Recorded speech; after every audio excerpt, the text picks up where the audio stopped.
You just tell Matt, shoot the tweet out. Do the thing.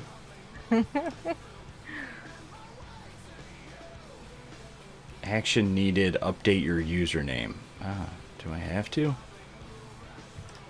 Yes, you do. Do you have to gotta update it? You gotta Twitter? give Elon your credentials. Huh? Ugh. Your credentials? Well, There's you not have to- enough space and characters for you to put your credentials.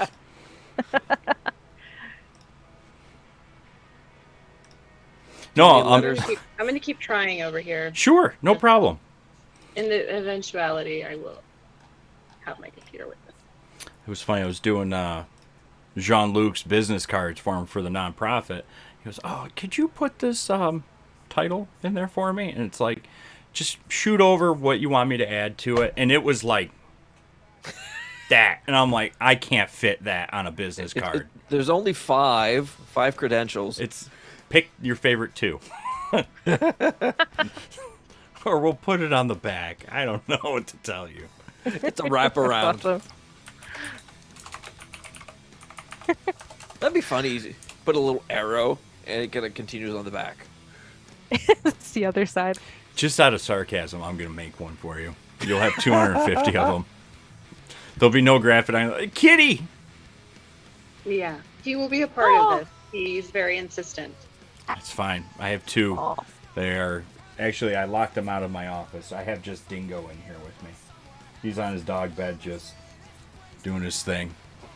Aw. Yeah, little Dingo. He's my old man, aren't you? We got a younger pup. He's 14 weeks old, and he's a hellion. And he is driving this old dog crazy. Actually, the puppy loves it because the cats will play with him. Like, the cats love being chased by the puppy. Like, they'll antagonize him to the point where, like, they'll, like, flick their Do they tail taunt and stuff. him? Oh, they do. So bad. So bad. The dog will just, he'll be laying, sleeping, and then the cats will just, late at night, like, right around this time, maybe 10, they'll just start getting, poking at him. Poke the bear. Just bumping them, making noises, just so the puppy will chase them. Oh, They love it. They that's absolutely cute. love it. Yep. Tweet. We're live. We are. Done. Did you see Nate's chat Matt! Who's? Hello, friends. message? Nate.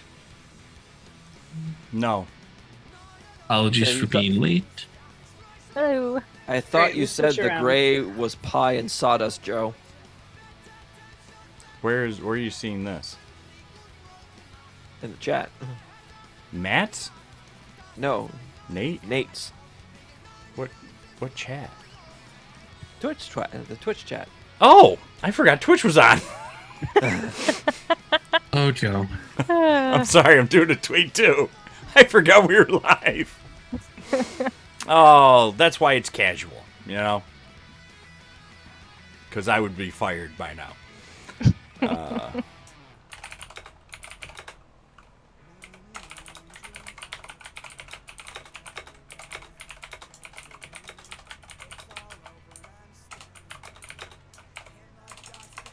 How you doing, Matt? Doing well. How are you? Good. Can't complain. So, funny enough, Dr. Orm, you came up in my job, actually. My coworkers and colleagues. We were talking about, we were kind of talking a little bit about this topic, I should say, but more so like gaming, its culture, and things like that. And Yeah. I was like, well, I have the privilege of knowing someone who talks and does this a lot. And I actually sent everybody your website. Oh. Yes. So you were the topic of conversation for a good 20 minutes, actually. Oh, wow. Wait, you That have a makes me nervous. website? I do. What? I redid it recently. I'm in the process of still fixing some things. I mean, especially once I kind of left higher ed and went into industry, I needed to update a few things. So yeah, it's been an ongoing process. Mostly Very done nice at this website. point, but thanks. Thanks. Everybody's got cool websites these days. Hey, mine's still in the building stage. I mean, my LinkedIn is popping. No, yeah. Your LinkedIn. Oh my gosh. I get a message every blue moon on there, and it's like, I forget people use it, to be honest. Kitty. No networking. That's how you do it.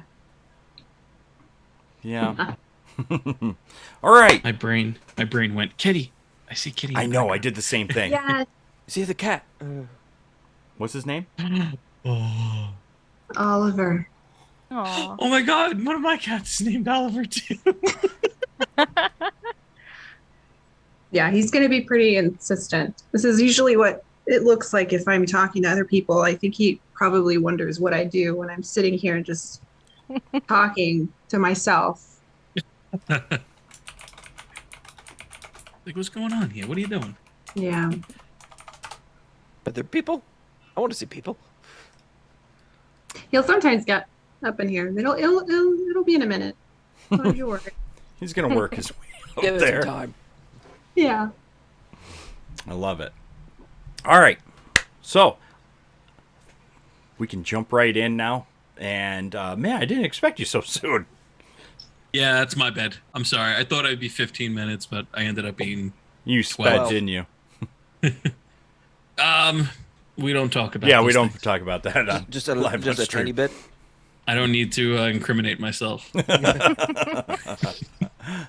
So, thank you everybody for joining us tonight. We are so excited for our next topic for our roundtable talks during Mental Health Awareness Month. And our topic tonight is going to be discussing women in gaming and the mental health challenges in gaming. This is a really big topic to undertake in an hour, but also it's such a difficult intersection, really. There's so many different facets about this topic that I'm really interested in diving in. And from there, I mean, I believe I was looking at one study earlier today that was talking about how 77% of women report dealing with unwanted behaviors in gaming. There's a lot of harassment. There's a lot of just different aspects of, just kind of being, kind of bullied or picked on. But also, there's such a small percentage of women in gaming. I know there's a lot more now ever since this study that I was reading was back in 2020, which was like pre-pandemic, really. And with the pandemic and then just over time, there's a lot more. So I wasn't able to find anything current as far as, 2022, 2023, but this is a really awesome topic. But I would love to introduce or have our guests introduce themselves a little bit more, and then we'll dive right in. Steph, would you mind introducing yourself real quick? Sure. Hey, everybody. I'm Steph Orm. I currently work as a user experience researcher at an agency based out of Miami, Florida. Basically do like software and product testing and usability studies. But in my former life, still kind of straddling the space of academia. So I worked in higher education for about 12 years. And I research and continue to do research on the side in the vein of the video game industry and gaming culture with a focus on diversity and inclusion in those spaces. That's fantastic. That's fantastic. We see Steph everywhere. We love Steph. Good friends, yes. And Adriana, would you mind introducing yourself? Sure. I'm Adriana Gonzalez. I'm actually a therapist and definitely excited to be a part of this roundtable. I know that as a female and a gamer, there are definitely some things that I'm hoping that we can get to talk about. I'm actually located in the Midwest here, moved from the South up to the Midwest. So I'm enjoying the weather as I'm here. You could actually walk outside, so it's pretty nice. That is pretty nice. Mm-hmm. I know the weather was really mild today. I'm up in the Northeast, and it was like 82 today, but like when the sun started going down, it was like perfect. Yeah, it was like Yes. 20 or 22 degrees here. Celsius for the non-freedom units. You love saying that. I know you do. I do. I love hearing you say it. I like it. Yeah. It was like perfect weather. That's fantastic. I'm glad everybody's having some good weather, even though it's calling for rain for me tomorrow. But still, I'm enjoying it while it's nice. We're really excited about having both of you on with us tonight, and especially for this topic, and just sharing time, with you both, and having you, come and talk with us is just very exciting for I'm speaking for all of us, but we love you both, and we can't thank you enough for being here. Now for this topic, I did not pull my notes up for this, so I don't have a starting point. Matt or Jean-Luc, do you have a starting point that you guys would like to dive into? Well, sure. Pull up my file. Well, what you were mentioning earlier, so let me bring that over here. Too many windows. You mentioned kind of the statistics about females and women in gaming. What I found here, so this has been updated in 2023. Most of the data that we can see are in the US, but there are some that you can find worldwide. So according to recent statistics, 46% of gamers in the US are women aged 18 and older, and they represent 36% of the video gaming population compared to boys that are aged 18 and younger, which is at 21%. In 2020, 41% of women played games on their smartphones, while 25% had played on consoles. That's incredible. That is such an eye-opening percentage right there, too. So it's roughly 50%. When was that done? Do you know? This was done in 2023. Yeah, so that's growing. Wow. From what I last saw. Yeah, and that's kind of been the trend the last few years. I assume this is the ESA report that they put out each year. I think so. This is just like a blog post that kind of pulled up a whole bunch of stuff. Yeah, I know the Entertainment Software Association does a survey every year, and they always have, again, like tracking on gender and mobile data versus console data, and that's kind of been the growing trend, which is like really exciting, I think, to see. One of the points that you mentioned too, Jean-Luc, was the age, like when you break it down into like adult women and how they actually outpace like young boys in those demographics. And I think that's something that shocks a lot of people, especially like outside of gaming culture.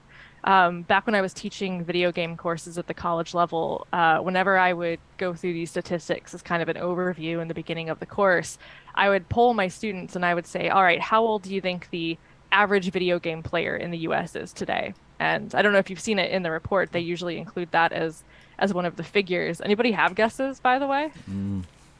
Isn't it in late 30s, early 40s now?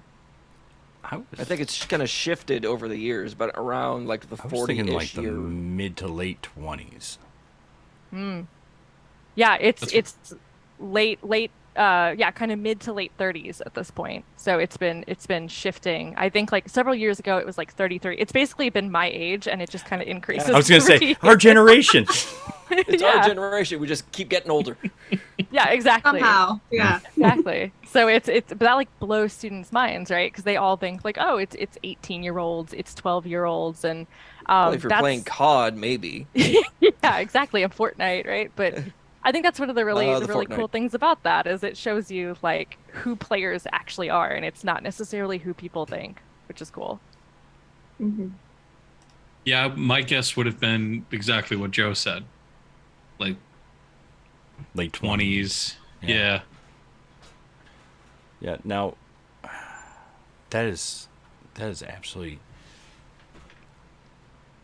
I love that. Just the sheer fact that it's really that generation that's really starting to kind of come out of their shell, and what used to be kind of like something that was kind of like, oh yeah, I'm just kind of playing on the couch. I'll put it, or like laying parties. are now coming out of their shells and playing more, having a more online presence, which is just natural, just with the course of how communication interactions have been just through COVID. That socialization with everybody, being able to still join your friends, and just how games are kind of modeled and built now, really opens up a whole new avenue for multiple different things, for entertainment, self-care, multitude of different things. It's amazing seeing, or it's incredible seeing that so many people are starting to utilize it a lot more, but also it's just the friendship building, that comes from it. And I don't know about anybody else, but Kat, I play with a lot of He's my gonna be a part friends. of this. Yeah. If he starts talking, I'm gonna freak out. No. He's an ally. He's an ally. He's an ally. It's a good cat. No, I play with a lot of my friends that I play in Destiny and other games are women, and I absolutely have an absolute blast with them. But I know there's another side of it where they kind of like have a stigma on them, especially in the esports world, where I know it's starting to break through the other side. There's a lot of great esports players that are women that are playing and really dominating their categories and whatnot. There was one that was making news over the last year that everybody was absolutely just 100% dead set that they were cheating. They had to have been cheating.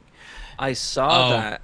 Was there Nadia, one at right? like E3? I like believe a- it was Nadia. Nadia from the Warzone clips, and Yeah.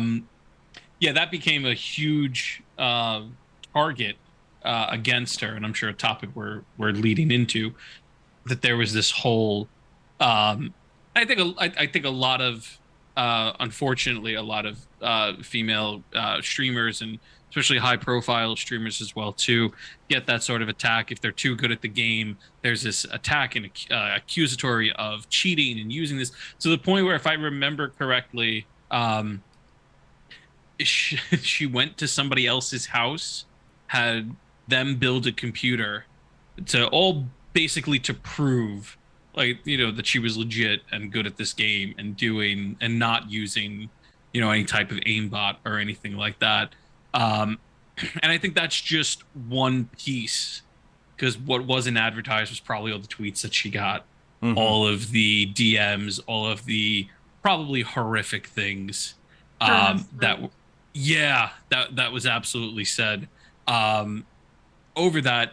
And and you see it to a lot of the biggest thing that I remember that came out recently was the whole aspect of Cutie Cinderella and Pokimane with the whole deepfake thing that came out as well too. And the basic comment was, and I give the both of them a ton of credit as to how it was handled, because again, I think if this was the other way around, I would not be okay.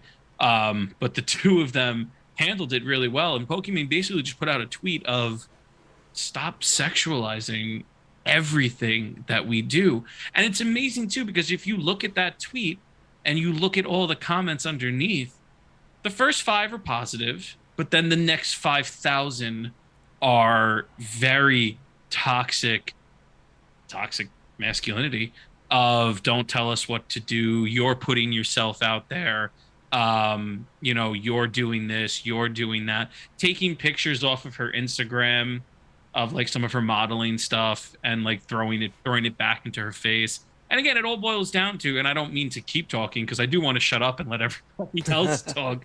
But it brings into this question of like, well, why can't, why is that an issue? Why is that very hard for a lot of people to grasp and understand? The one thing that, that Nadia was very good at Call of Duty and pulled off trick shots that were fantastic in the COD world. But also too, why is the fact that Cutie can't do a basic, I was about to curse there, can't do a basic cooking stream without finding out that people are making deep fakes of her. Why is Pokimane so actively scrutinized for everything that she does? Because honestly, because she's a woman and because she models. Like it's this aspect of a horrific double standard that is so prevalent everywhere, even not just within the gaming community, but I do feel it hits a lot harder within the gaming community because it has for so long been dominated by a male presence. That's not just me, you know, being woke in a sense, it's factual. From developers to owners to businesses to streamers, a large majority at a certain point were men. And so unfortunately, I think, that to have unfortunately, this aspect of having a woman breaking into this, everybody's like scared and like, no, can't do this, can't go away. It's bullshit. It's Excuse my gatekeeping. language. It's full blown gatekeeping. It's gatekeeping, but it's also just un. I can't wrap my head Uncalled around for it. gatekeeping. I can't wrap my head around it, and honestly, that is because of I'm a guy. I never have gone through that. So but there's also this aspect that I've never experienced it either. At the same token, I think that definitely brings out that overcompensating side that's common, where you have to kind of prove that you're actually good at something. yeah. You have to try a little harder to seem authentic than maybe what other people might have to feel like they need to do. At least I've noticed that amongst myself and others, just recognizing the feeling of you could be good at something and be female at the same time. Like when it comes to the video game world, and questions that typically even come up are, how often do you play? When did you start? These questions that you wouldn't really think that you'd need someone else to ask, just a general individual. Right. So it's almost like, how did you get to do that? So believability as well, I think, comes Because up. it brings up the whole, and I hate using this term, but the whole fake geek girl or nerd girl mentality that some guys can have of, well, you can't just love a specific genre or series. You need to know every single minute detail to prove that you truly care or love about this thing. So, and within the geek culture, we want, or the whole point of it is to be inclusive, to have people love the things that we love. But if we create these barriers of shutting people out so they have to prove their geek card at the door to enter the club, well, that's defeating the purpose of it all. It's not as inclusive in that case. It's discriminatory in the way. Yeah. Because who knows 100%. about that random Marvel character that appeared once in the comics? No one does, other than this like one person that knows like this obscure piece of lore. Well, I've known women who knew that obscure piece of lore, right? And then men don't, and sometimes it's like, oh well, and then they'll delegitimize that somehow, right? So it's just kind of crazy. Can't win. Yeah, exactly. You got lucky, or yes. That's always the big one. Empress Jody in chat just basically said, "Oh, being told that it's so easy to be a woman who streams when that is utter nonsense." Utter nonsense." But yeah, exactly. It just belittles and devalues, I think, anything, and that overcompensation too aspect. Let's just be very honest. You would never. A male would never have to do that because it's just ultimately accepted.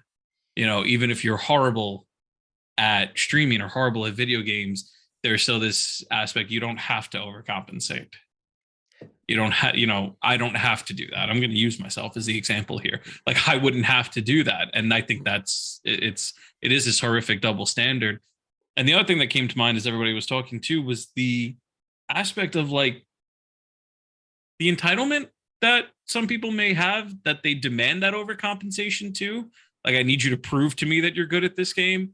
I need you to prove that you're not. Like, that's the other side too that I see that happens a lot, or people that I've spoken with have happened a lot of, to where it's like the entitlement of this.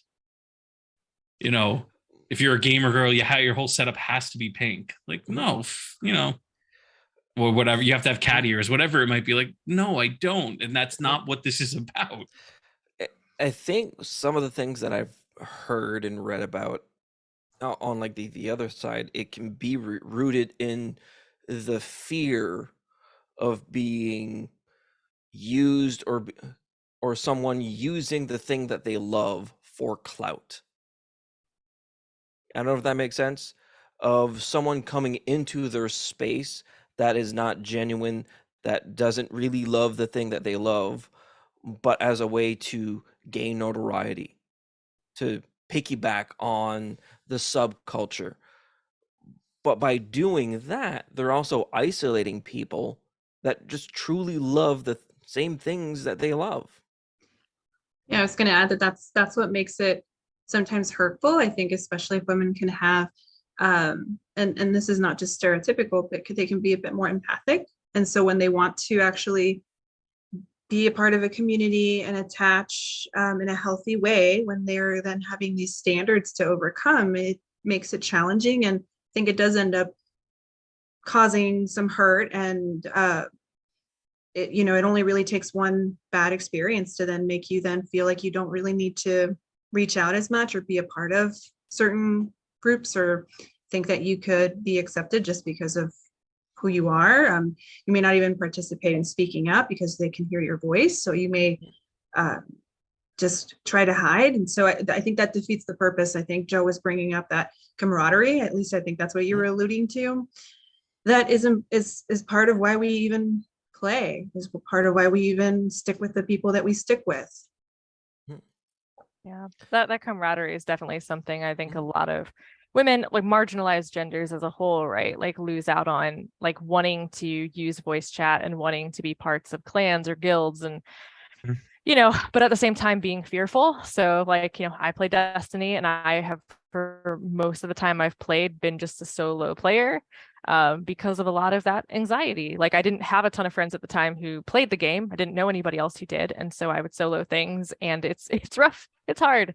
And it's definitely a game that's more fun with people. And I've only recently like started to branch out and kind of find folks who I'm like, okay, they seem cool, and kind of building a network through there. But it's one of those things, like, you have to put yourself in a headspace of, okay, do I want to run the risk of having my gaming experience, something that I love, that's supposed to be fun and enjoyable on my night off, and potentially have it completely derailed, right? And by some jerk, right, who decides to pick on me for X, Y, and Z reason, and it's just like, a lot of times it's like, that's not what I want, right? I just I just want to show up and play a game, right? And so like, it sucks having to do that calculus a lot. Yeah. Even think of the reasons why you would even want to get on to begin with, to play, is to relieve stress, to enjoy yourself, to learn more of what's going on. And sometimes that then just really leaves a sour taste. Because I've read some things, and again, cis white man here, so I don't know all of the ins and outs, but of some women using voice changers to just create that barrier of, I just don't want to deal with the bullshit. Yeah. Masculating the name that they're using. I know that my name is not. I think it's, if I get on, I mean, you probably could guess it, that I'm female on there. But prior to that, I had a different gamer tag, and it was gender neutral. And I felt like I was able to connect more. I mean, I maybe didn't get on and like share my voice, but I definitely feel like I was invited more to things, if that makes, I don't know. I don't have the stats for that, but it could also just be an observation. It's a sad thing that you have to hide a big part of who you are to just be included in something that should be inclusive. Yeah. Right. What I think is interesting too is like if you don't out yourself, right, as not a cis man, you're assumed to be a cis man, right? And I've definitely had that. Like again, I have a gender neutral username in most games I play, and people I can tell in the way they communicate with me in like text chat or whatever, definitely just assume that I'm a cis man, right? And so a lot of times I just roll with it for comfort's sake. And I think again that goes back to the statistics we mentioned earlier. Like, no, actually, right? Like you're only a little over half of the gaming population, but there's still this assumption that like, oh, it's mostly men unless you state otherwise, right? And then again, there's kind of that puts all the onus again on those marginalized genders to choose to kind of reveal themselves or not, right? Which is also interesting. Yeah, it's that assumption that everybody that plays a video game is a guy. And that as soon as the voice, as soon as yeah, everybody, it's amazing because I've seen it both like in games. I was a huge Overwatch player for a long time, and it was just incredible as soon as a woman joined the voice chat, what was said automatically. From stupid and petty to why aren't you playing Mercy? Why aren't you playing support? Why aren't you healing us?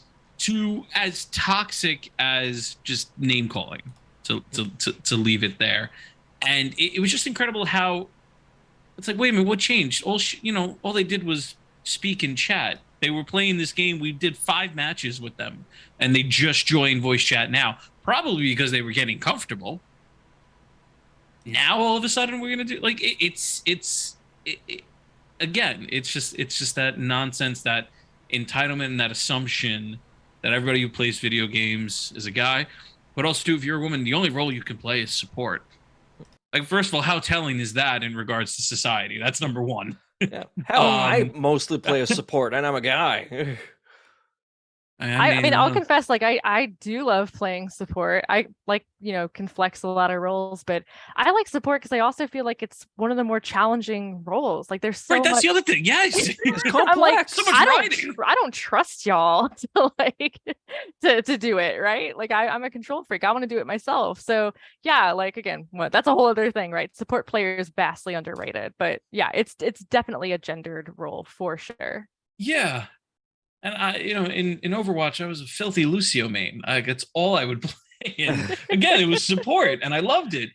But this aspect of like, I think just going back to it, it's that assumption that like, everything has to, the women in gaming have to fit the mold that men want, and I think that's your point that you're bringing. Yeah. Because I remember an old Battlefield clips, a Battlefield 3. I know they made it out of as a skit, but it was really telling. I don't know if you remember the clip of just someone that was a woman playing the game saying, "I need a med kit," and just everyone just dumping med kits all over her. So it's almost like the complete opposite of every guy that was playing the game just swooning over this one person that happened to be a woman just because she was a woman playing the game. Yeah, so it can't just be someone part of the crew that's having fun. It's either one extreme or the other. Yeah, I've heard of that happening as well. Like getting showered. I mean, that was that never happened to me, but I remember hearing like in MMOs, like, oh, people would like show up and give all the female players like gifts, and I'm like, yo, I never got any gifts. Yeah, where are these gifts that people got? Like, yeah, right. I usually, if I've gone on sometimes gotten ignored, really just trying to ask, like, all right, we're doing this raid, or I've not done it before. What are we doing next? And it's like not just silence, Oh, totally. And then it's like a silent way of saying like you exit out, because if you don't know what to do, then I'm not going to play. So then there's also that. So too much attention or too little, I guess, somewhere in the spectrum.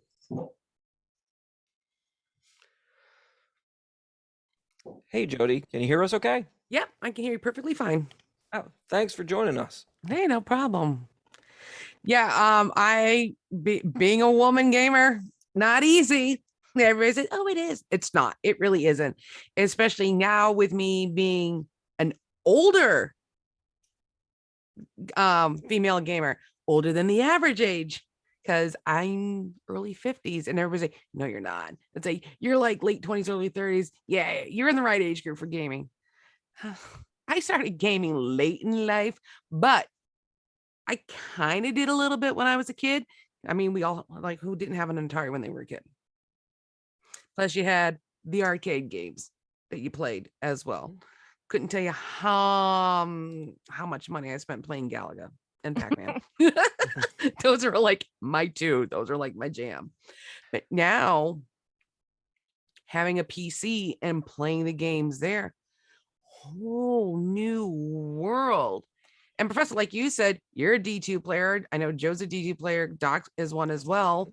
I think, Matt, are you a D2 player as well? I can't remember. Okay. He's a filthy traitor that went from warlock to hunter. True. Oh, Oh.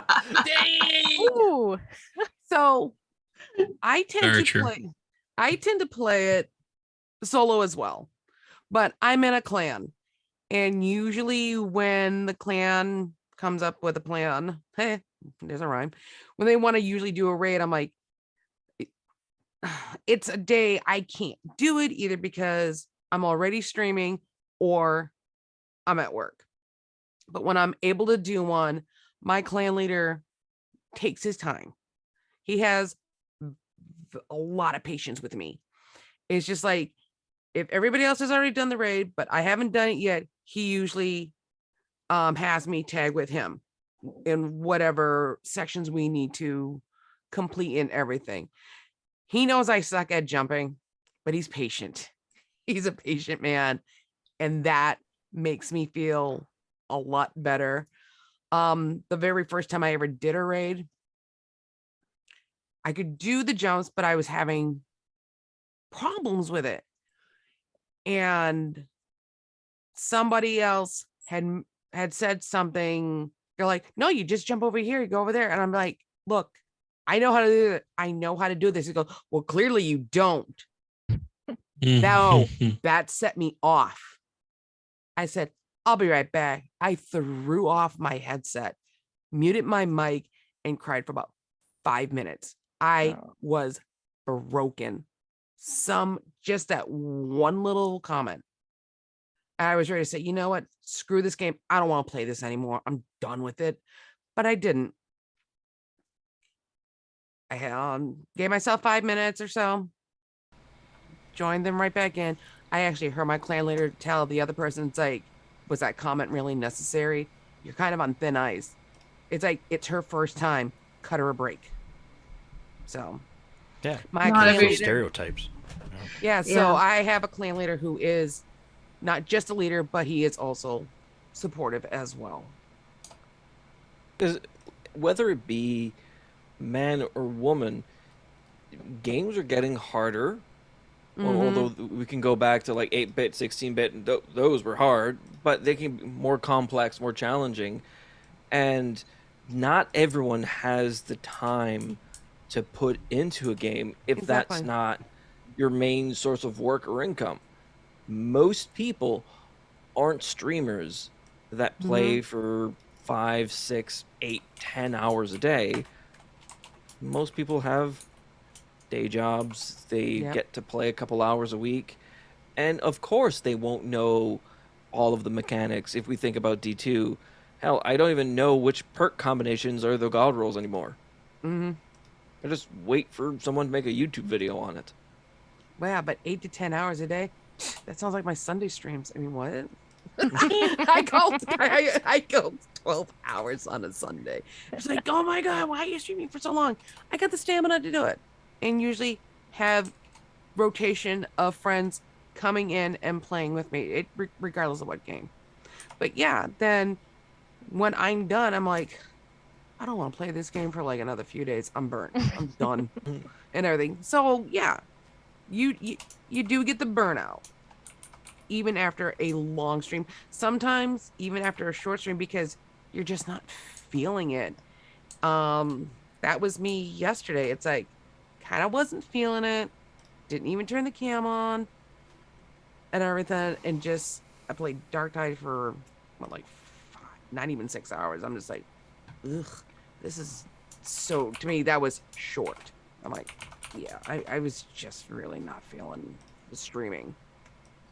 Took about 20 minutes or so, and then joined a friend playing the same game. So kind of got like a second win, but didn't have to worry about my channel. It's just like I just had to worry about his channel since I'm a mod in his. Just made things a lot easier. I think something in what you were just saying kind of reminded me of the different seasons also in life that women sometimes go through if they, um, become a mom and play, and what that's like too. Yep. And the assumption of how much time you are allowed to play, being like able to play, Mm-hmm. it changes things. And so it's not, I mean, it doesn't happen to everybody, but there's a lag. You have to kind of catch up with Yep. some of the things that have changed. You're not really up to speed on everything. And then the assumption is that you just need to if you're playing the game, or else you wouldn't Mm-hmm. be playing it or offering to help or support anybody else. And I think that's another thing that comes into play here with gaming and women is Oh yeah, the expectation absolutely. to keep up. Absolutely. Yeah. That was actually in my dissertation. I wrote about women's experiences, girls and women's experiences with gaming throughout different life cycles or cycles of their life, I guess. There Right. you go. And especially people who, a lot of women who didn't play as young girls and all of a sudden like discovered games as teenagers because there's a lot of, again, like parental gendered gatekeeping, the idea that like, oh, the consoles were for the boys. And so many of them would talk about, oh, my brothers had consoles. I didn't get to play. I sat and watched, right? And a lot of them kind of got exposed to games in that way, but didn't end up really becoming players themselves until they were older, right? And then again, in their 30s, whenever like start having children, that changes again, right? And I got to talk to women, in their 30s, 40s, a couple 50 and 60-year-olds even about like what did your kind of ebbs and flows with gaming look like over the course of your life and yeah, childcare, right? Which like even though gendered distribution of things like that is getting better over time, like a lot of that still falls onto mostly women in a, cis heterosexual relationship, or caretaking for like sick family members. So much of that still is kind of unevenly divided. And it's one thing when you're playing like a single player, I'm playing like Jedi Fallen Order right now, for example, Yeah. right? And it's like Breath of the Wild was the one that I did. yeah. And it's like one thing to not be able to play that, but you can still kind of like go at your own pace. But with games as service, again, it's like, oh my God, I missed a week and now I missed all this stuff, and you're actually like behind compared to everybody Yep. else, so that just gets like magnified. And yeah, it's tough. It's really tough to keep up for some people, definitely. Mhm. Because I know for me, when I had kids, so not when I had the kids, but when my We know wife what had you the mean. kids, When you my contributed. my gaming time shifted and changed Yeah. because and that was my perspective of, well, I had to be dad. I had to be there with the kids and help out and change diapers and feed and play with the kids. Mm-hmm. And I've heard so many people that just believe that no, that's not part of their responsibilities. And I don't see that ever really having to be an issue of if you choose to have kids, you're choosing to be part of that child's life. And there's a TikToker that I watch, um, horrible and great TikToks, but it's about kind of the man child that has a kid and is refusing to really put down the game to be that parent. Mhm. And it just seems such of a foreign concept to me of you just put all of that onus on your partner to raise the kids. You both chose to have the kids. Why aren't you both spending the time with the kids? Mm-hmm. Yeah, I think especially in just if you have a certain background or cultural background that may even reinforce that, especially if you get it from supports around you. where you have this expectation, being female, and male may be different. And so it's not sometimes it's not only just the gaming community itself that may not be there to provide that for you, but just in general, like your actual like support system. Mhm. Yeah. Okay. I Yeah. remember, we were talking earlier at the beginning of this about like the women playing like mobile games, right, and stuff too. And that was something that definitely has come up in research I've done about, again, like mobile games are more accessible to people with limited time on their hands, right? Like think about like the mom who's feeding her child, like not really sitting there playing at a PC probably, right? But like what can you do? You can play on a phone. Much yeah, exactly, right? Yep. Or a Switch for that matter, right? That's Yep. definitely That's made Mobile things game more right here. accessible. Yeah, right. And Breath of the so, Wild while you're wearing a baby carrier. yes, right. Or like sitting in the doctor's office with the kids, like, right. Like I think in a lot of ways, like mobile gaming has been such an equalizer, in a lot of ways. Oh yeah. And again, with the caveat that there are a lot in gaming culture who don't see mobile games on an equal playing field with other types of games, right? But in terms of just like access to games, and broadening the kinds of people who would be able to play it who wouldn't otherwise, like it's been such a great development, I think. But you can use the whole thing of like mobile games are games. They're just different versions of games. Yep. Who's to say that like something like Marvel Snap is any different than playing Pokemon, Yu-Gi-Oh, or Magic the Gathering? All right. It's just Totally. another trading card game that just so happens to be on your phone. Yeah. And I have friends who are diehard into Marvel Snap too. So Oh, I have one that try to tell them that it's not legit. Love Marvel Snap. it's so good. Or something great. like Hearthstone. Oh yeah. Mm. I'm sad to say how much money I sunk into Hearthstone. Game is so good. It's really good. But they're fully fledged and I don't remember, did they make a mobile version of Gwent? Yep. Yeah. Oh, mobile? Yeah. Did they? I know they Oh, have a nice. standalone game, but I think they made a mobile version of it. I Oh, know there's there definitely a is standalone. Yeah, there is a mobile version of Stardew Valley. I know that for a fact. And now with how powerful phones have become, and even with the Switch, again, we can argue that Switch is a mobile console. It can be docked to play games, but you can play, again, Fortnite anywhere on anything that almost is essentially a potato. Yeah. Pretty much. Yeah. Yeah, and I think what drives that too is just like you, again, for the same reasons that anybody would play games. It's just a distraction or some way of just relieving stress, connecting with whoever is with you, and so sorry, I got distracted. I think he's gonna knock something over. Sorry. I what saw you're that saying- look in his eye like, Yeah. mom's Yeah. talking. What can I do? That's Yeah, naughty. see, look, now he's rubbing himself on the monitor. I told you. The camera's going up and down. I love it. It was gonna happen. But what you were saying is, for me, some of the best moments I had with my sons when they were kids, like when they were really young babies, is having them sleep on me, because I would give my wife like, I'll take the early night shift from like 7 to like 1 to let her sleep, and I would just have the baby on me, and I found a position where I could hold a controller and play the PlayStation there. With my youngest, I played through Final Fantasy VII Remake while he was sleeping on me. And for me, that was some of the Those best are good times. memories. Good memories. Yeah. What's the thing too is I think that's what's cool about our generation. I think we're the generation that's going to really raise kids also playing games, but like playing games together, right? So like I grew up, my first system was the Intellivision, if anyone knows what those Oh were. my Okay, yeah. god. I have one. Yeah.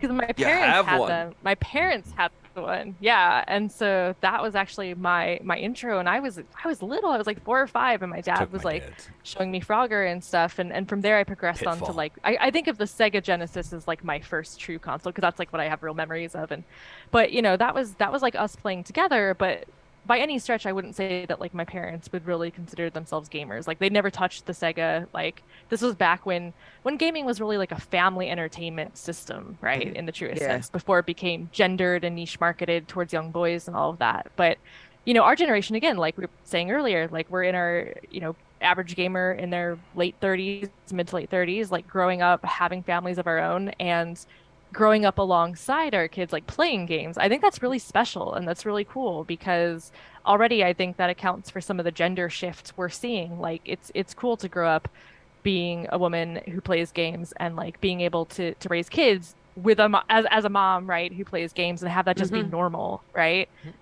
So I think we're on the cusp of something really exciting that's already like started to happen. And just like, again, dads who get it, right, and are going to raise Mm-hmm. good, responsible, respectable human beings too, I right? So love I think playing there's Minecraft a with my daughters.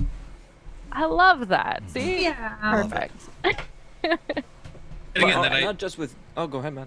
no, just really quick. I love the word normalization of it, because, like we were saying before, it's always been this very male dominated um, hobby or pastime or career, in a sense. So there is, I hope, and I do agree that there is now becoming this normalization of, hey, women can play games too. Like, whether it's streaming, whether it's professionally, or whether it's just literally for fun.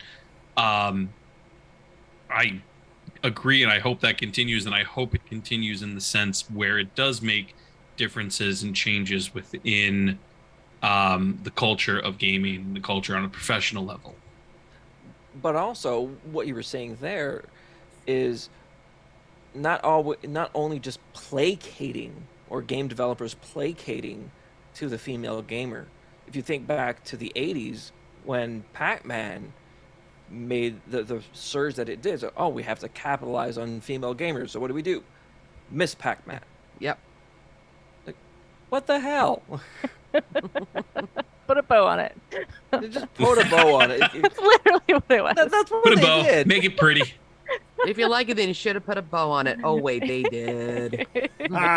and then there was the whole the way that they dressed female characters, and I really like the way Nintendo did one of my favorite game franchises, Metroid, because the entire series at the start, so, oh yeah, I'm Yeah. playing a, It was a huge Marine. reveal. and then so, Samus is a girl. I was like, whoa, okay. I remember, Yeah. Flip side, how many remember people that. were mad? Oh, Yeah, It's like right? Game Pro People were magazine. outraged. We were pissed. I'm trying to think if like Twitter had been a thing then, right? Because obviously, like again, Oh. I'm there were like mad gamers, right? And the few people who had platforms to like vocalize it, but holy cow. How much you would see if Twitter was alive back then? Yeah, for Yeah. sure. The meltdown. The meltdown. But honestly, if you really think back on it, does it really change the game that Samus is a woman? Absolutely No. not. No. Absolutely not. Made it more believable in my eyes, because I could never form a ball like that. Oh, And I it's am like, not that flexible. that makes sense now. Because I can't do that. What? Why are you laughing, Matt? I love it. Yeah, I mean, I love you, Joe. I so love you too. my answer is that it doesn't matter, and it does, right? So it doesn't matter from like a gameplay perspective, right? It doesn't change how you played the game, how you think about it as you're going through. But I think in retrospect, when you look at it and you say, "Oh, Samus is a girl," like that matters from like a representation standpoint, just right? Which is like a thinking that. totally different Yep. thing. Yeah, yeah. Mhm. So gameplay, sure, no difference, but like that's one of the first like iconic female characters in video games right there, right? Yeah. And so that's, And that That would they also, were like so ahead of their time with that. and she was dressed appropriately for the Yeah. mission that she had to do. revolutionary. Unlike the random MMORPG where the less armor on a female character, the better. That's Yeah. the complete opposite of that. Yeah, Yeah. what was that we don't wear bikinis if we're in battle, but yet I think the one thing that hasn't been necessarily brought up, but I think we're kind of going in that direction, is like the exaggerated body proportions even that sometimes when they God, yeah. Absolutely. I think that when Tomb Raider came out and they kind of made her look a little different. I think that was one of the first indicators for me, at least, because that's a series that I like, is just seeing it as good. I don't have to really focus on the fact that, her chest is larger than her face. It's like I can Barbie actually doll. imagine her actually crouching, going under bushes and believing that. Mhm. So I think that, I like how they did the character now, the Laura Croft character now, and the new. Is Yeah. that what you're talking about? yes, that's what Yeah. I'm bringing up. Yeah. And how it's different than these other characters. I think, I think even some Final Fantasy and just, I think there's so much that we can probably go down and list as Yeah. far as like Oh, yeah. exaggerated body proportions, but bringing it back to even just women and gaming, recognizing like if you're already feeling like your self-esteem is down, or if you're feeling like you're being harassed, or these kinds of issues that already bring in vulnerabilities going into a scenario, then you start thinking these other things that are self-critical, even Mhm. with body image. I mean, I don't think it just has to do with men, and women, but I also think it has to do with like the body proportions with men too. But as we're talking about like the self-esteem being shot and harassment happening, like I think that they're just more susceptible to feeling like they are, being that's being projected onto them. So Yeah. The outrage that came out after the Final Fantasy VII remake, they changed Tifa Lockhart's proportions to be, I remember that. realistic. Yeah.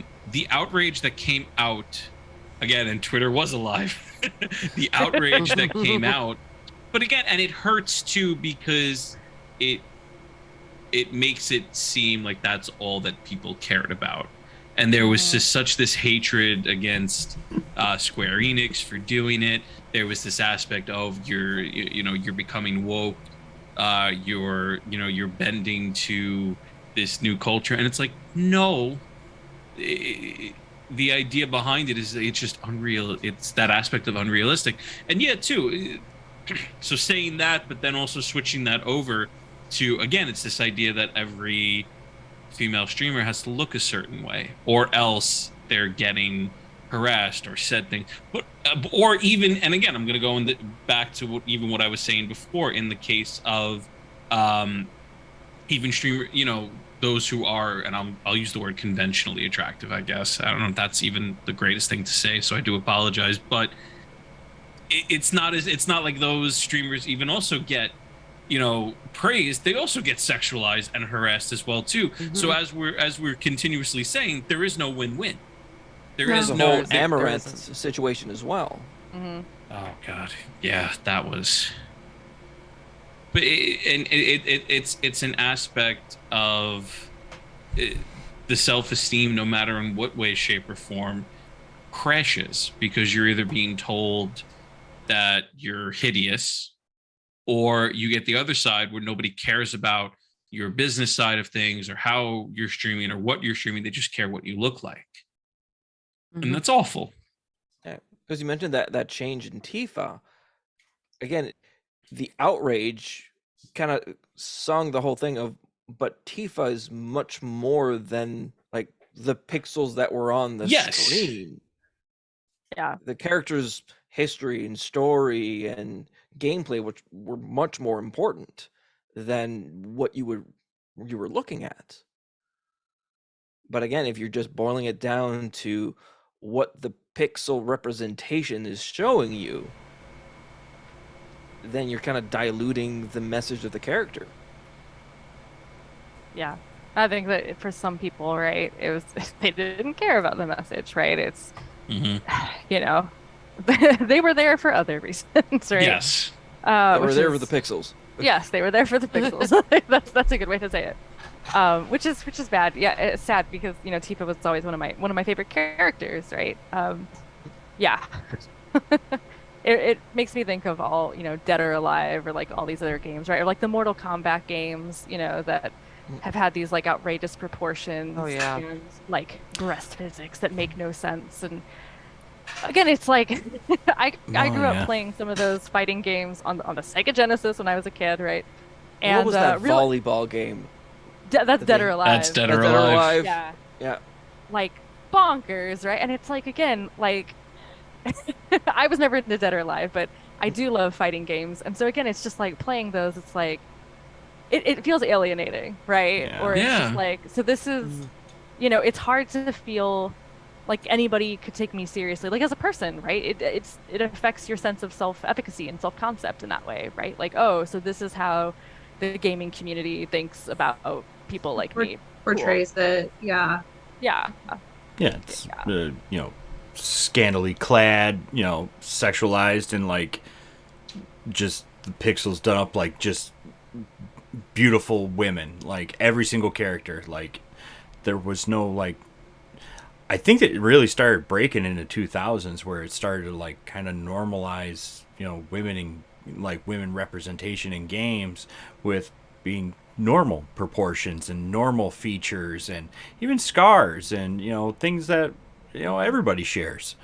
And it just became more realistic and more believable to the character, and it wasn't just this pin-up, like Cortana. How many Yeah. teenage boys had a pin-up of Cortana in their room? A series that it makes me think of is The Last of Us, of how they portrayed the Oh. female characters then, because they were portrayed as post-apocalyptic trying to survive. You said Last of Us, and from some reason I was thinking Left 4 Dead. I don't know why.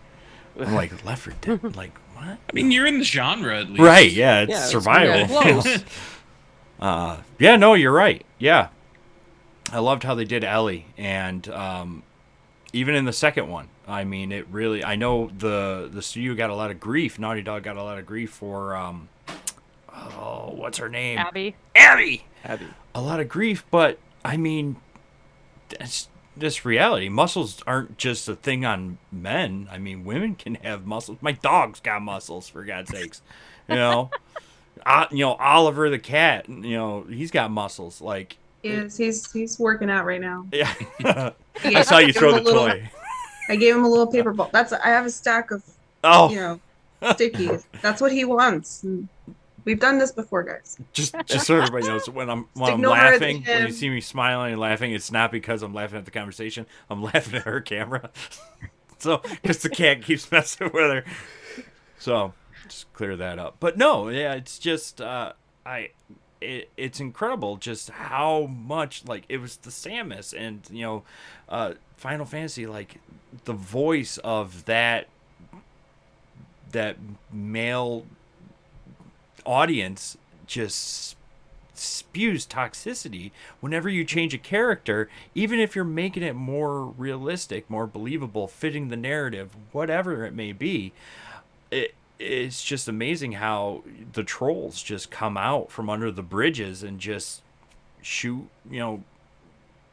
their opinions at it, even though they know it does make sense. Like, people aren't built like Barbie dolls. I don't know if everybody's ever seen the diagram of like if Barbie was a real person, Oh my god. how that yeah, I person have. would Topple actually look. Kind of She'd be like to- what she'd gamers topple are going to over. look like in 20 years with like the caved in domes and the hunches and everything. Like, yeah, humans aren't built like that. And just seeing, as games progress, just over time, it's adapting and making it more realistic to the characters and just structure. And I love it. I think it's great. Actually, I'm really pulling for this one actress to play the live version of Abby, because I think she would fit really well. She was actually in the new Mandalorian season. I'm not going to give any spoilers. I think I saw this fan casting somewhere. Yeah, I- it was I really know what you're good. talking about, but yeah. Yeah. Ooh. Oh, I don't But know what- her name. But what you were No, but saying, who in the who never, not important. Sorry. I'm just what you were saying, I'll shoot a DM of the picture all right. of the actress. at the look of Abby and her physicality fit the role that she played given the scenario of the game. Mm-hmm. And Yeah. again, the representation too is vital and key there. And it's just super important, so that way other other people can be like, oh yeah, I'm here, or I'm visible now, or I'm at least a little bit seen here. Because no, I won't say no, and I don't mean to generalize, but I very rarely think that it, most people could have identified with Lara Croft back then, Yeah, I right? brought her up. Yeah. Yeah, that wasn't this realistic view, right? But now, yeah, it's much more viable. Yeah, I think. Um, Go ahead. Much uh, more believable. right, but again, it's just that I'm being seen, or I'm at least there's this aspect of, oh, I can relate to that character strictly, whether it's on personality but also physicality as well too. There's this aspect where I don't need to be this, toothpick with, you know, I can't think of a positive way to say, but large chested, but also, have the waist of like, you know, zero. I don't even know women's sizes. Why am I guessing? What is wrong with me? Xena? I have no idea. This is- Manda, come help me. I was gonna bring up Hellblade, and Senua's Sacrifice. I think that's another one that was Love good. that game. And So yeah, good. the empathic side of me does struggle sometimes. If she dies, I feel guilty. So I've left her where she's at right now, just until I build that back up. But regardless, I think that it was also something I immediately noticed, and I think that's like kind of a point here that I'm bringing up is just it's like you already have society's way of how you shape your own image, and then the expectations and standard, I think then changing it's kind of going in that positive direction. At least I noticed it, and I'm sure it doesn't really even matter like what season in life you're in. I think bringing it back when you have kids and all, it's like your body changes too, and you feel that self-consciousness. And so I mean it's always it's like a constant thing. It's always there. Yeah. I like that, it does seem like developers are taking more of those. I don't want to say risk because I mean they are a risk, I guess, because you're going to alienate a lot of people, right? But they're doing it anyway, and I think that's really awesome. See, like despite all of the outraged, angry gamer voices out there, like Naughty Dog, right? Bungie, Yeah. right? Different companies are saying, whatever, here it is, take it or Right. leave it, and This is what it is. yeah, and continuing to do it, right? Like I don't know, whatever the first big moment, happened, and then people had their outcry, and developers were like, all right, well, we're just more and more, right? Like I remember that happening with The Last of Us on several occasions, and they're like, well, it is what it is, empowering through, and I think that's what's needed, right? And eventually, like, you're gonna weed out the people who aren't gonna stick with it, and that does just become normalized, and it's like it is what it is. And I think too, like the other thing that gives me a lot of hope for the future is teaching college students in gaming courses for the last several years, and even now that I'm in industry, I'm adjuncting actually a course specifically about DEI in esports, and gaming courses are always a challenge.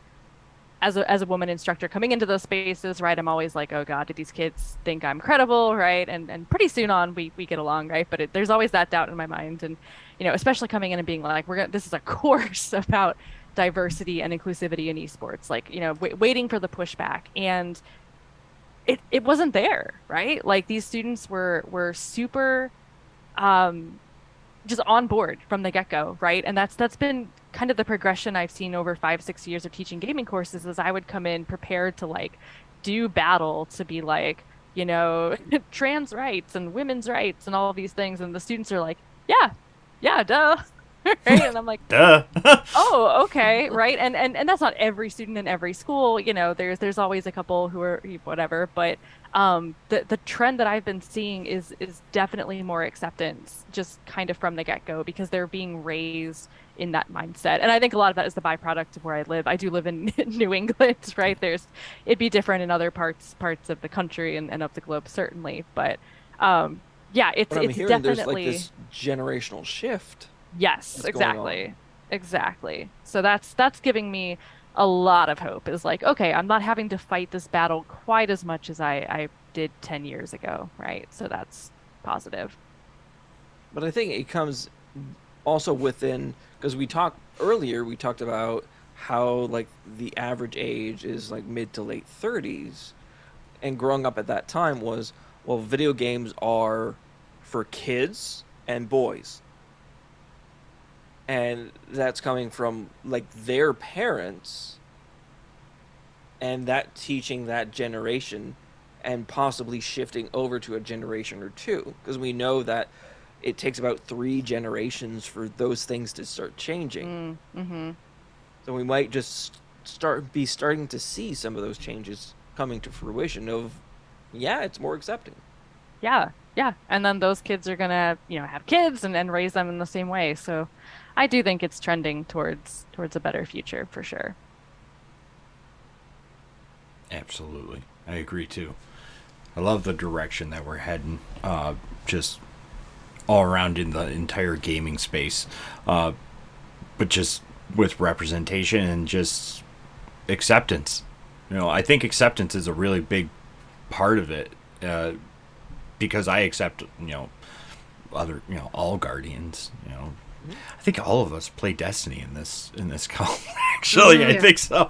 Nice. So in that game, just as an example, Guardians, you do get to pick between like a male or female or exo character, but you're in armor going through these activities, and it doesn't matter. They're your teammate, and you go through with your fire team no matter what. You're going through it together. So I like that aspect right there. And I mean, Sloane's just a badass. I mean, Yes. I'm glad Sloane's I'm glad she's back. at least. Right. Which I can't wait to play it. Yeah. I can't wait to play new season tonight. But Yes. Steph, Not to Steph spoil might be able anything. Sorry, just really quick, not to spoil anything. I need to know what's going on with Sloane.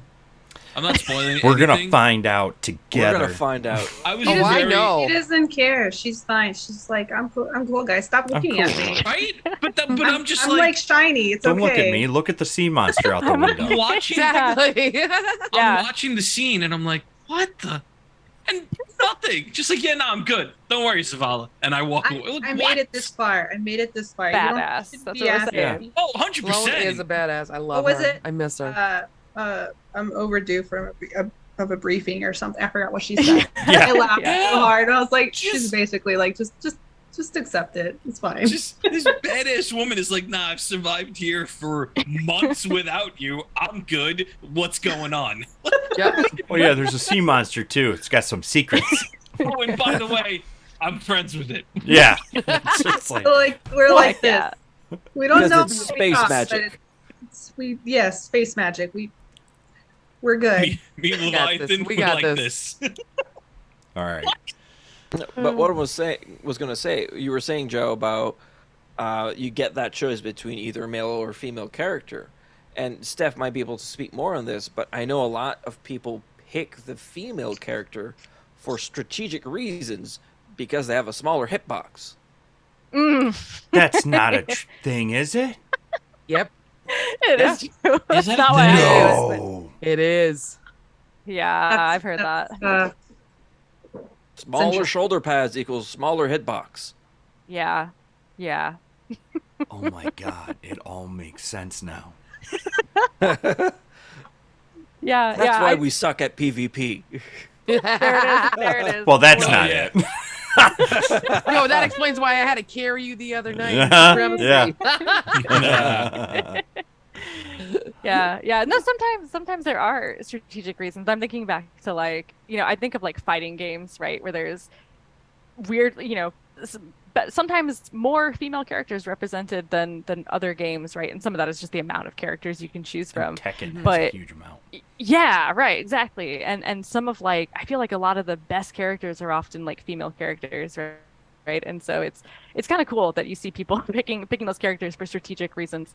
But yeah, I do tend to, even in games where the it doesn't change anything mechanically or gameplay wise, I do still find myself usually playing as a female character. And I think so much of that was growing up without female role models in a lot of media and games in particular, and this being that opportunity to kind of embody that, right? And be a character with agency that I feel some kind of connection to. And that's different for everybody. For some people it's not that big of a deal, but I think for me, because of my experiences growing up without having that as often, it's been a huge deal actually. So yeah.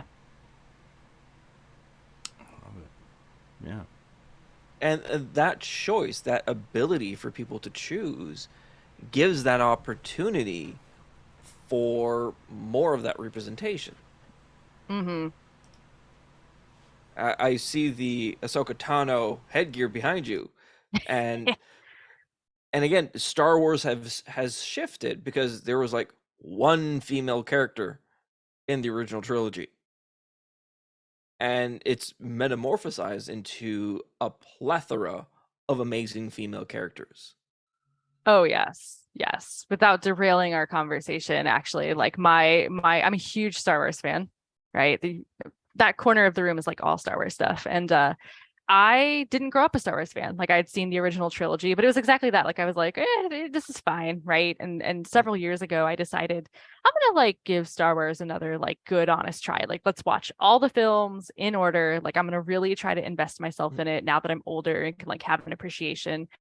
And, I really liked the sequels. And I think a big part of that was like I identified with Rey in a lot of ways that, and again, I hadn't had female characters to really connect with in the previous films, but it was really watching the animated shows, which I had not seen before, that have like Ahsoka and some awesome female characters that I was like, Ahsoka, I was like, whoa, like I relate to this girl so much, right? In so many ways, so many ways in retrospect, but yeah, it gave me a new appreciation for that whole franchise, right? And now I don't just love like those particular characters, but I was like, now I got so into the Star Wars universe, and like I have read a bunch of books and I've got all this, multiple lightsabers back there, and gone to the theme park and all that stuff. And that really was a byproduct of finally finding those characters that had stories that resonated with me. Cause like Luke never did it for me, right? Like, sorry. Mark Hamill's great, but Luke is whiny.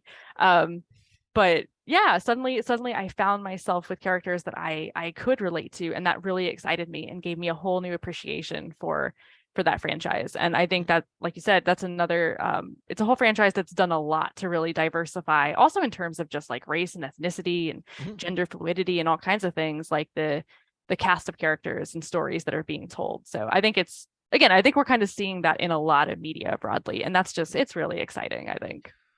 Yeah, but also it's creating that discourse of people not wanting Star Wars to change and evolve. Oh yeah, for But a sure. franchise needs to change and evolve to grow.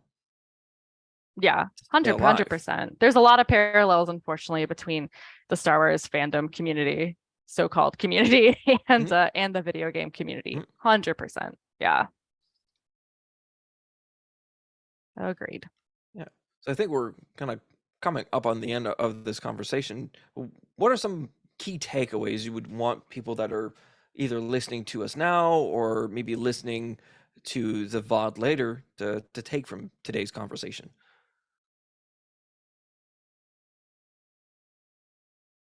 I will say that even if there have been experiences that haven't been so pleasant, that there are people out there that you can find and play, that you can be allowed to be selective if that's what you need, because at the end of the day, you're trying to enjoy yourself and enjoy the experience of gaming. And sometimes if you do it solo, that's okay. I do a lot of solo. I think Joe knows that about me, at least. Has tried to get me to play in groups. Sometimes I'm just like, I think it's just you're so used to playing alone. that you forget that you can reach out to people and play. And that I think we should still enjoy ourselves and remember the primary objective of why we're doing what we're doing, Mm-hmm. and that we're allowed to participate if that's what we want. Absolutely.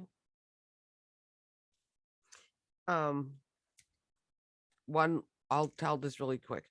One time I had a hate raid come into my channel, and just all like derogatory comments that were coming through and everything. I turned the tables on them, and I'm like, oh, thank you for choosing me as your hate raid target. Oh my god, I feel so special. Oh, and it's just like they all took off, and I'm just like, sometimes you have to turn the tables on them and everything. Kind of like, don't let them physically see you getting upset with the comments they're throwing at you. That's what your moderators, that's their job. Let them handle that. Let them ban, time out, whatever needs to be done. But for me, I like to be the troll back. And since then, nope, haven't had any problems since. Because my mods are quick like that. They protect their empress. They do. They absolutely protect me. Nice. Yeah, I guess I would say, as someone who, like, I work with a lot of people who are interested in my gaming background but don't play games themselves. Like, from the outside, it looks like a really terrible place to a lot of people, I think. Like, oh, it's so toxic, and I hear these terrible things. And just like reminding yourself that there are great people and great relationships and friendships out there, and you know, they are there, and you can find them. And sometimes it's tricky, but they're there. And there's a lot of goodness and positivity that comes from playing games. And so it's good to kind of keep sight of that. Absolutely. And also that I think, like, again, a lot of it comes to representation, not just like in the games, but also the behind the scenes, and whether that's people producing games or, again, people streaming and esports players. Like, as we continue to see those ranks diversify, you know, that becomes the root of all of it, right? Again, like earlier, when developers are taking a stand and making these choices and saying, well, you know, Abby looks like this, deal, right? And people either will or they won't, and they'll leave. And who does that leave? That leaves the people who are going to stick around, right? And who have their minds in kind of the right place, and that's going to become normalized going forward. So again, I just kind of try to keep looking to the future, and telling myself, like, we, again, for based on evidence I've seen, kind of are heading in a good direction. But even right now, it's not all bad, right? And so that's, again, I've met so many great folks because of games, so I'm very, very grateful for all of that. I was gonna piggyback off that and say we all met because of gaming, technically, you know, because Yeah. True. we wouldn't be here, or I know, you know, Guardians Mental Health wouldn't be here if it wasn't for gaming. Yeah, this entire thing was started Yeah. because of Destiny and wanting to help out. Very humble beginning, and then we met Steph, Jody, Adriana, all of us together, like a big family. Dysfunctional, but it's a Yes. family. He put What the fun family in isn't? dysfunctional. Yeah, Yeah. right. Or just quirky. It's okay. Yeah. We're just quirky. No, I 100% agree, and you know, just to go off, don't be discouraged by what you see or any sort of toxicity or anything out there.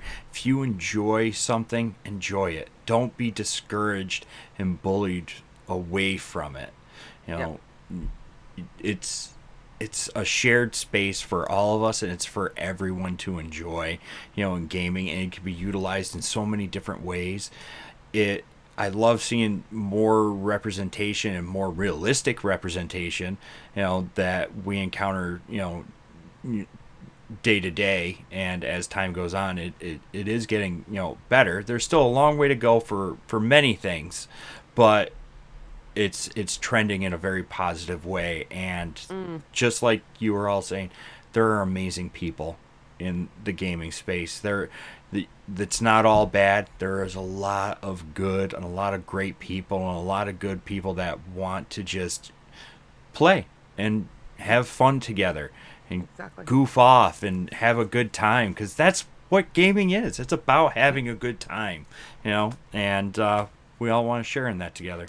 Oh, because God knows we're never serious when we play, Joe. Never. No. Never. No. Even when I get quiet, it's because I'm probably working on something else. Yep. Oh, wait, you mean the PvP sweat lord known as Joe? Come on. Yeah, I know, right? I did go in trials this weekend trying to get an immortal. I don't know how any of you, I should say, play trials like that. I don't play it. I hate it. I don't like trials. I hate it. I go into it. Win or lose, I have fun with it.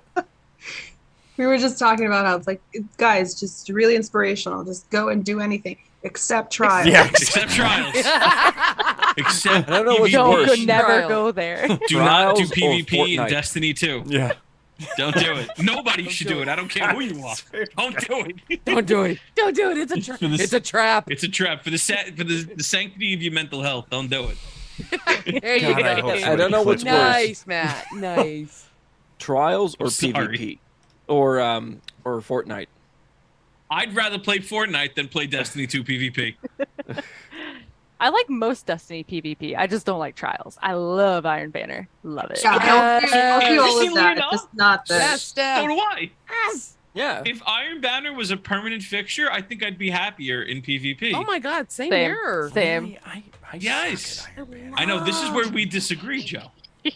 I know. Love I would. Iron Banner. I actually prefer the 3v3. Saladin needs me.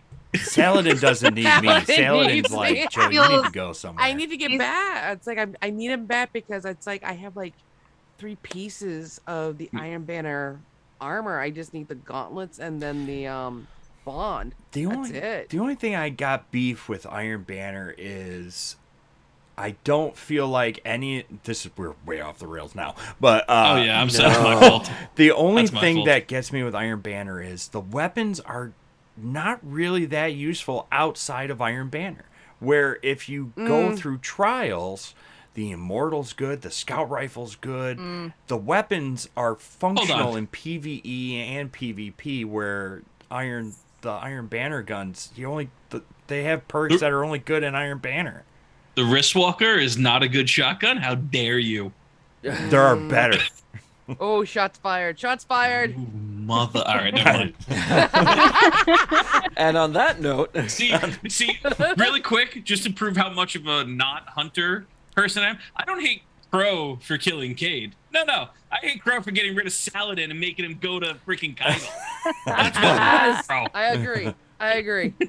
How could you do that to us? Did you see what that led to? And Led to less Iron Banner, damn it. Never mind, I'm sorry. I'm done. shots fired. Okay. That's fine. All right. Who cried when Amanda So- died? I did.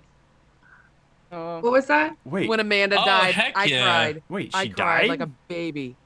Yeah. Joe, when was the last time you played the Destiny 2 story? I thought I finished it. Spoiler. Oh God. you didn't see that? It's not even a spoiler at this point, bro. Well, yeah, it's not because Joe, when we played the ship, that's Amanda's ship. She gives you. But she died? Yes. No. Did you play Trying the to- season? trying Did to you save play the the last last- season? Trying to save the prisoners. In the last big mission of the last season, That was what, week 6? yeah, Yeah. Ish, yeah. Yeah. while saving prisoners in the I feel so bad that you didn't know this. In the Defiant prisons. Yeah, Amanda Sacrificed Yeah. herself. Pretty much. No. Yeah, another badass woman. But anyway, Her grave's on the farm. Go. You'll see it there. Go, Joe. Go. Go. Just go. No, I did not Go know on. that, wait a so minute, that you is remember surprising. the whole conversation with Crow and Marisov? Like, we need vengeance and Mithrax. Because Crow wants vengeance, but everyone's Right. telling him you can't do that. Let her memory live on. Was Right. that That's what she during the wants you to pirate do. season? No, No, it was this No. It season. was this season that just happened. It was season 20. Joe, what did? Joe, I'm gonna go ahead and say that you're not alone. And Oh, okay. I've just been observing everybody pretty I'm much sorry. say, "How did you not know that?" And I'm over here like, I didn't know that either. Look, I'm letting you I take just the heat on told this you. one, Joe. As a woman, sometimes I'm too busy, and I then have to figure See? out when I'm catching up. So here I am catching up. Thanks. Yep, same. You Like I got the said, Cliff Notes. spoiler alert. Sorry. Well, that's a perfect end of the night. What? Holiday A woman in the game dies. And All right. We're still Come back as a All right. guardian. Well, She'll come back as a guardian. They will. They'll actually, make her we'll come back. we'll end on this. We lost one, but we regained another. Sloane's back. Yeah. Exactly. Yeah. So, There we go. math on that doesn't work. Never mind. Sloan, a version of Sloan. Yeah, all we right. don't know what the hell Sloan is right now. No, we will From find what out. I understand, she's a taken. She's just shining. Yeah, We We she's got a shiny. sea shiny. monster. She's a- I like We got it. a She's sea just monster shiny. out of it. It's fine. She's I love she's a star. I'm gonna go see what she looks like shortly. Yes. No, We're done. this Yes. this was fantastic. I appreciate was. everybody coming on and sharing experiences and just talking about this topic. And thank you, everybody. This was great. Yeah, Yeah, I this need Thank you is so much good. all Yeah. for I'm joining. glad. I was glad. I'm glad we to had- have been able to catch on. make it to this one. I think I Yes. tried for the other ones and things just got in the way. So I'm glad. No problem. I'm glad to have Oh, you. absolutely. Yeah. Awesome. You're welcome every time. Quick plugs. Where can people find people? Whoever wants to go first. You can find me here on Twitter. You can find me on Twitter, Empress Jody. Find me here on Twitch, same name. Mostly a Destiny 2 player. Warhammer 40k Dark Tide. Bolt Gun just came out today, so that's gonna be later this week to play. Cool. Adriana, where can people find you? I'm usually on Destiny. I am new to Twitch. I think that just trying to kind of figure some of these things out. I feel like I've been out for a little bit and started gaming again this year. Used to game a lot before, early 20s. It was my life. Yeah, I'm on Star759. I don't know what else I can say to that to have people find me, but Perfect. that's where I'm at. Let us Awesome. know if we can help with the Twitch and all that stuff. Yes. We're not the best, but And- we do all right. I can help. I'll help you. And Stephanie, where can people find you? I am on Twitter. It's just my name, so Stephanie Orm. And you can also check out my website, which is stephanieorm.com. So pretty easy. Perfect. I want Alrighty. that cat jacket you have on your site. Best jacket I ever bought, man. It's badass. Well, I'll have to go look now. Yeah. Alrighty. All On right. that note, thank you everybody. Who are we rating? Oh. Joe. Who's Hi. on? Who's on? Could send it I think everybody's over. on. I mean, everybody's playing. Everybody's playing something. Give me a Mosh name. is on. Mosh. Mosh Pat. Yeah. He's playing Mosh Fortnite. is on. Or Blaze. Everybody's on. Don't make me do this. Don't All make right. me choose. Don't make me Choose one. choose. He's playing No, golf. like- Are you Pikachu? Then I choose you. Steph, I gave you a follow on Twitter. Oh, thanks. You're welcome. We'll go say hi to Mosh Pat. I will find your. Yo, Four Eye Raven. Thank you so much for the sub. Haha. For some reason, I wasn't before. Wait, that's yours? That's you? Yeah, that's me. I didn't know that. That's I me. knew. I did know that. All right. We're going to I raid think now. Awesome. All right. Thank you again, everybody, for so much for being a part of this round table and chatting tonight. I really love this. Thank you so much. Not a problem. Hey, you got Yes. me two in a row. You got me. Yeah. Awesome. Thank you so much. All right. right. I am going to go see what Sloan is now before I go to bed. Same here. Yeah, I will do the exact same. Yep. I think we're yeah, all just going to that's where play we'll be. Destiny. Meet you guys in orbit. Not yet. I am going to go take care of a couple of things, and then I'll go see how Sloan's doing. I got to see now. It's like Throughout the in whole my season, mind. I think it's just going to get like worse, and it's not going to be a good time. we'll see. I'm scared. Yeah. All right. All right, Everybody have a wonderful night. Have a good night. Thank Take you. Have a care. good night. Bye. Bye. All right. Bye. Bye, everyone.